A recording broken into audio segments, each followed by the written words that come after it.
Bismillahirrahmanirrahim. Değerli arkadaşlar, basın açıklaması programına hoş geldiniz. Yine iç ve dış gündeme dair önemli bazı konuları sizinle paylaşmak istiyoruz. Emekli maaşıyla alakalı bir konuyla başlamak istiyorum. Malum geçen günlerde emekli maaşlarının yükseltilmesiyle alakalı meclisten bir yasa geçti, kabul edildi. Enflasyon verileri doğrultusunda Sosyal Güvenlik Kurulu, Bağkur ve tarım emeklilerinin köy aylıklarına 2026 yılının ilk 6 aylık enflasyon oranı esas alınarak %17.76 oranında artış yapılmıştı. Bu artışın ardından en düşük emekli aylığının yükseltilmesine ilişkin yasa teklifinin Türkiye Büyük Millet Meclisi'nden geçmesiyle beraber en düşük emekli aylığı 23.552 liraya yükseldi. Emekliler arasında ciddi aylık farkları olmasının yanı sıra en düşük emekli aylığının asgari ücretin altında olması başlı başına bir tartışma konusudur. Değerli arkadaşlar, bunun yanında emeklilere layık görülen 23.552 liralık aylık maalesef insanca bir hayat sürdürme imkanı sağlayamamaktadır. Bu durum adalet duygusunu zedelediği gibi sosyal devlet ilkesinin gerekleriyle de bağdaşmamakta, ciddi bir çelişki oluşturmaktadır. Değerli arkadaşlar, emeklileri sefalete mahkum eden anlayış bir ömür boyu çalışarak prim ödemiş milyonlarca insanın açlık sınırının 2/3'ünden daha az bir gelirle yaşamaya mahkum edilmesini normalleştirmemektedir. Temmuz 2025'te Türkiye Büyük Millet Meclisi Başkanı'na sunduğumuz kanun teklifimizde de belirttiğimiz üzere en düşük emekli aylığı en az asgari ücret seviyesine çıkarılmalı diye düşünüyoruz. Olması gereken budur. Asgari ücret de açlık sınırının altında bırakılmamalıdır. Ancak böyle bir düzenleme ile insanımız, emeklilerimiz, çalışanlarımız bir nefes alabilecektir. Başta emekliler olmak üzere toplumun bu haklı beklentisini karşılamak sosyal devlet olmanın zorunlu bir gereğidir. Değerli basın mensubu arkadaşlarım, asgari ücretin 28.075 lira, açlık sınırının 35.759 lira ve yoksulluk sınırının 116.478 lira olduğu bir ortamda emeklilerimizi 23.552 lira gibi bir aylığa mahkum etmenin izahı yoktur. Böyle bir yaşam çok ağırdır. İnsanlarımızı bu sefaletten kurtarmamız gerekir diye düşünüyoruz. Değerli arkadaşlar, Sündüz katliamıyla devam etmek istiyorum. Bu katliam geçen yıllara rağmen hala aydınlatılmadı. En kısa sürede bunun aydınlatılması gerektiği düşünülüyor. Toplumun böyle bir beklentisi var. Maktul yakınlarının böyle bir beklentisi var. 18 Temmuz 1993 tarihinde Van'ın Bahçesaray ilçesinde kışlık ihtiyaçlarını karşılamak ve koyunlarını meralara çıkarmak amacıyla Sündüz yaylasına giden ailelerin silahlı bir grubun saldırısına uğraması sonucu 14 çocuk olmak üzere toplamda 24 kişi katledilmişti. Zor bir coğrafyada yaşayan mazlum göçebe ailelerin tek derdi alın terleriyle geçimlerini sağlamak ve çocuklarının ihtiyaçlarını karşılamaktı. Tıpkı Başbağlar ve Susa katliamlarında olduğu gibi bu katliamın da failleri maalesef henüz bulunamadı. Ciddi hukuki bir süreç yürütülmedi ve üstü örtüldü. Tıpkı önceki buna benzer olayların üstünün örtülmesi gibi bu da o şekilde kapatıldı. Olayın araştırılması için vaktiyle Türkiye Büyük Millet Meclisi'ne bir önerge verilmiş fakat kayda değer bir ilerleme sağlanamamıştı. Devletin temel görevlerinden biri de vatandaşlarının can güvenliğini sağlamak olduğunu düşündüğümüzde ciddi bir mağduriyetin oluştuğunu, suçluların halen sokaklarda gezdiğini, mağdurların kendi mağduriyetleriyle baş başa bırakıldığını söylemek mümkün. Can güvenliğinin korunamadığı durumlarda ise sorumluların tespit edilerek adalet önüne çıkarılması ve hak ettikleri cezaya çarptırılması hukuk devletinin zorunlu bir gereğidir. Acılı aileler adına Adalet Bakanlığı'na Sündüz katliamının faillerinin bulunması için soruşturma dosyasının tekrar açılması ve bu olayın aydınlatılması çağrısında bulunuyoruz. Yeni Adalet Bakanımız Akın Bey'in bu konularda çok hassas olduğunu ve üstü örtülmüş birçok soruşturmayı tekrar açtığını biliyoruz. Ümit ederiz ki bu soruşturmayı da tekrar başlatır, bu dosyayı açar ve suçluların hak ettikleri cezaya çarptırılması için gereken katkıları sunacaktır inşallah.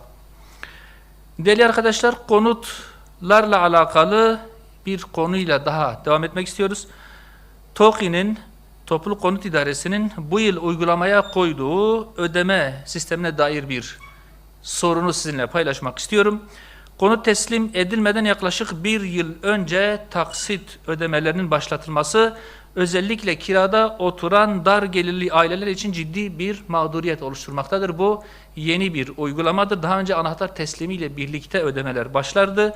Zaten ev sahibi olma imkanı olmadığı için TOKİ'ye başvuran vatandaşlar bu süreçte hem oturmakta oldukları evin kirasını hem de TOKİ taksitlerini aynı anda ödemek zorunda bırakılmaktadır. Bunun yanında taksitlerin yılda 2 kez memur maaşı artış oranına göre güncellenmesi de dar gelirli ailelerin üzerindeki ekonomik yükü daha da arttırmaktadır. Dar gelirli ailelerin amacı kira yükünden kurtulup kendi evlerine kavuşmaktır malum. Ancak konut teslim edilmeden başlayan taksit ödemeleri birçok dar gelirli aileyi uzun süre boyunca iki ayrı konut giderini karşılamak zorunda bırakılmaktadır. Aile yılı kapsamında ailelerin ekonomik açıdan desteklenmesi hedeflenirken kirada oturan dar gelirli vatandaşların zor durumda kaldığı böyle bir uygulama bize göre muhakkak tekrar değerlendirilmeli ya da ivedi bir şekilde sonlandırılmalıdır.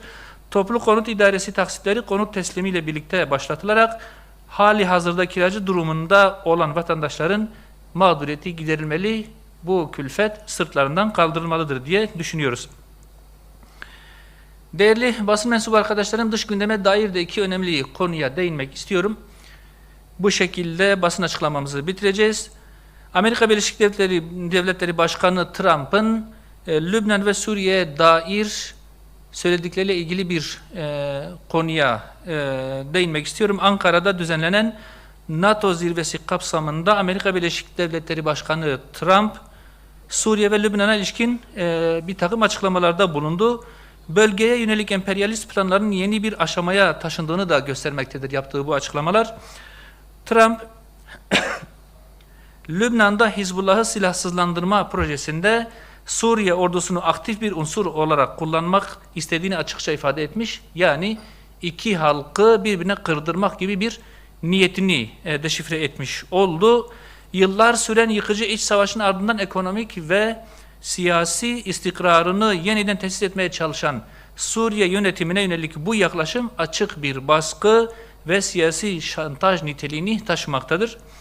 Şimdiye kadar temkinli bir denge politikası yürüten Şam yönetiminin bu tür şantajlarla boyun eğmemesi, sürüklenmemesi çok önemlidir. Güçlü bir bölgesel ve küresel desteğe ihtiyaç duymaktadır. Bu noktada ki bu şantajlara boyun eğmesin, ayakta kalabilsin ve bir savaşın içine sürüklenmesin. Suriye ve Lübnan'ın temel sorunu topraklarını doğrudan işgal eden ve egemenlik haklarını çiğneyen Siyonist işgalci rejimdir. Malum, bunun net olarak bilinmesi lazım. Amerika Birleşik Devletleri'nin iki ülke arasında bir çatışma zemini oluşturmaya yönelik girişimleri bölgeye yeni acılar, yeni yıkımlar ve yeni istikrarsızlıklar getirmekten başka bir sonuç doğurmayacaktır. Eğer bölge istikrarı, bölge huzuru isteniyorsa öncelikli olarak işgal rejiminin Lübnan'dan ve Suriye'den çıkarılması, oradaki işgallerin sonlandırılması sağlanmalıdır. Siyonist odaklara hem Lübnan hem de Suriye sahasında katliam ve işgal için destek veren Amerika Birleşik Devletleri'ne karşı azami ölçüde temkinli bir politika izlenmelidir. Zira Amerika Birleşik Devletleri'nin hedefi Siyonistlerin işgal ve katliamlarını normalleştirmek, bölgedeki direniş dinamiklerini zayıflatmak ve komşu halkları birbirine kıldırmaktan başka bir şey değildir. Değerli arkadaşlar, Gazze Barış Kurulu'nun durumuyla devam etmek istiyorum. Son olarak Gazze'de yürütülen diplomatik süreçler tam bir tıkanma noktasına gelmiştir. Malum hep beraber takip ediyoruz. Bütün insanlığın beklediği huzur ve barış ortamı maalesef Gazze'de tesis edilemedi. Siyonist rejim imzaladığı ateşkes anlaşmasının 1. aşamasındaki taahhütlerini dahi yerine getirmemiştir. Bölgeye insani yardımların girişini engellemeye ve her gün düzenlediği saldırılarla kan dökmeye devam etmektedir. Sözde ateşkesi korumak amacıyla gündeme getirilen 20.000 kişilik barış gücü projesi de yalnızca 20 askerin, yanlış değil, yalnızca 20 askerin katılmasıyla tam bir fiyaskoya dönüşmüştür.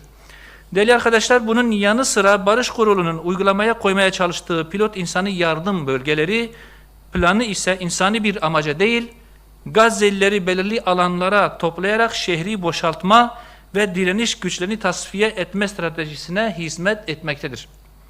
Dolayısıyla bu barış planının neresinden tutarsanız elinizde kalmaktadır. Öte yandan 3 yıldır temel ihtiyaçlardan yoksun bir şekilde hayatta kalma mücadelesi veren Gazze halkının ateşkes antlaşmasına yazılan fakat sonrasında sözü bile edilmeyen inşa planlarını bekleyecek takati kalmamıştır. Barış Kurulu'nda yer alan İslam ülkeleri ya da halkı Müslüman ülkeler bu oyalama taktikleriyle daha fazla zaman kaybetmemeli ve diğer bölge ülkeleriyle birlikte Gazze'yi ayağa kaldırmak için gerekli desteği sağlamalıdır. Herkes net olarak anlamalıdır ki söz konusu barış planının Gazze'li kardeşlerimize hiçbir şey kazandırmayacağı, mağduriyetlerinin katlanarak devam etmesine neden olacağı artık aşikar olmuştur.